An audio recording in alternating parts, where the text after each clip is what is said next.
Hi, I'm Tony. And I'm Adrienne. Soon your class will visit the Mattituck Museum. At the museum, you will learn about Waterbury's history and its industries, about the way people used to live here, and how they produced much of what you will see here. Today you're going to see pictures of displays at the museum, and you're going to get a special preview of what you're going to be doing there. How did it all start? How did Waterbury grow from a small farming community into an industrial giant? We'll look at the answers to these questions together. As you look at this scene, think about these questions. Where is this place? Have you been here? Notice the different kinds of buildings that you see around the green. Can you name them? Waterbury did not always look like this. It was settled more than 300 years ago in 1674 by farmers from Farmington, Connecticut. They built houses around the green, which was used as pasture for farm animals. This is the oldest photograph that we have of the green. It was taken in the 1840s when a group of people led by Green Kendrick decided that the green should be a beautiful park in the center of town. Green Kendrick built this house on the green for his son, John. This is the green after it was made into a park. Look at it closely to see what changes were made. Let's look at some of the buildings around the green. Here's the general store, and next to it is our first city hall. Here's the Scoville House Hotel. Let's explore what life was like in early Waterbury. There were few machines to help people do the work. Waterbury was basically a community of farmers. Throughout the late 1600s, 1700s, and most of the 1800s, people grew their own food, built their own homes, and made their own clothing. These are some of the tools they needed: plows, pitchforks. The blacksmith made tools, horseshoes, and nails from iron. This is William Brown's farm along the Naugatuck River. You will see another painting of this farm when you visit the museum. Although this looks like a thriving farm in the painting, Mr. Brown had difficulty farming along the Naugatuck River. The land was rocky and hilly. Mr. Brown opened a factory that made useful items that people could buy. Many farmers did what Mr. Brown did. They began making products to sell because their farms were not very profitable. The rushing brooks coming down Waterbury's hills supplied plenty of water power. Barns were used for Waterbury's first mills, where the early farmers made Waterbury's first products. Let's see what happened to the area where Mr. Brown's farm used to be. It has become a major manufacturing district. Here's Waterbury Rolling Mills and Albert Brothers. After the War of 1812, Waterbury manufacturers went to England and Scotland to buy the machines and hire skilled workers to make brass. Local factories made all of the items in this picture: buttons, clocks, lamps, tubes, and more.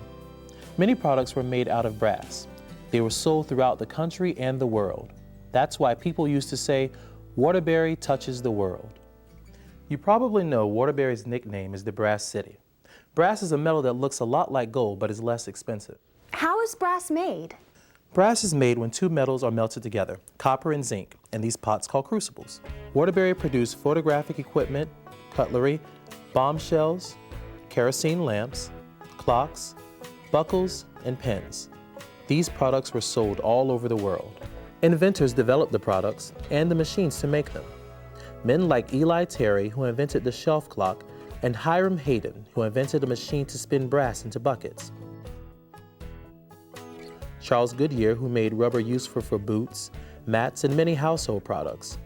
Even the machines needed to create the products were invented here and manufactured in places like Farrell's Foundry on Bank Street. This picture shows the inside of a factory about 100 years ago. The women that you see are making shoe buckles and other metal pieces for shoes. What do you think it was like to work here? Was it dangerous? Was it dirty? Was it hard work? How can you tell? Here is a photograph of workers at the Scoville Manufacturing Company. Many of them are immigrants. Because there were many factory jobs in Waterbury, people from other countries came here to work. Look closely at this photo. Do you think that entire families worked in these factories? How can you tell? Back in the 1800s and early 1900s, pay was low, so everyone in the family needed to work. It was back-breaking work, 10 to 12 hours a day. The factories were not safe and injuries were common. Look at the injuries at Scoville's in 1916. There were 16,000 accidents in this factory in 1 year. There was so much illness that the biggest companies set up their own health clinics to serve their workers. It was a tough life, but at least people had jobs and could provide a roof for their families and put food on the table. You've spent some time learning about Waterbury's past. Now let's learn about the businesses that are here in Waterbury today. New technology now runs Waterbury's factories.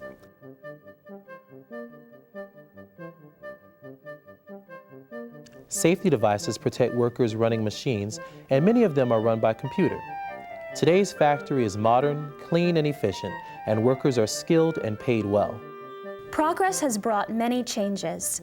Some factories, like the Big Three, Scoville, Chase, and American Brass Company, are gone now. The new factories are smaller and often have branches in other parts of the country or world. The Waterbury workplace is a part of the international community. Many people still work in the factories. Waterbury Companies, Platt Brothers, the Eastern Company, and Hubbard Hall are old Waterbury area companies that are still around, but they have made changes with time. Hello, my name is Jim Bohuniak. I'm the President and Chief Executive Officer of the Platt Brothers and Company. One of our main businesses is the zinc business, and we make zinc wire, zinc strip, other zinc products that are marketed worldwide at this point. We've supplied several million pounds for the Alaskan pipeline to protect the pipeline from rusting. We have other products that are used in the fuse industry, and it's added to suntan lotions in the form of zinc oxide for your nose, the white material they put on your nose. Zinc is also used in clothing to protect sunlight from coming through clothing. There's zinc applied to your socks, so when your feet sweat, your feet don't smell. And zinc is also added to food. The Waterbury area is also noted for machines that form and shape metals to make eyelets. One of the places you might find an eyelet type product is a doorbell. That would be the ring, the metal ring that goes around the button here, which you can see it here in its raw state that we would make it in, and you can see there's a little more detail to the bottom where it actually fastens into the assembly. This is an illustration of how our process works. On the right, we start with a flat, round blank of material, and we have a punch that draws it down into a die, which forms it up into a cup. This thimble strips it off, and then fingers that work just like your fingers carry it to the next operation where it's then further reduced down. In this case, we're just fabricating a straight tube, and you can see what we're doing. We form it up, and then we pierce out a slug on the bottom, and we clip off the excess material on the top to get a straight tube. And Neopearl makes aerators for water faucets. Other than factories, where do people in Waterbury work today? There are schools. And there are 3 colleges in this city. Banking is another major business in Waterbury. Many people work in the healthcare industry in Waterbury. Waterbury hospitals are our 2 biggest employers today.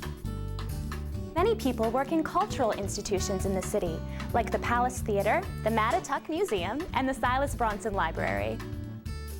We work in the arts. We're actors, and we live and work right here in Waterbury. Waterbury remains a bustling city, offering jobs and opportunities to people from all over the world today, just as it has in the past. We hope you enjoy your visit to the Mattituck Museum.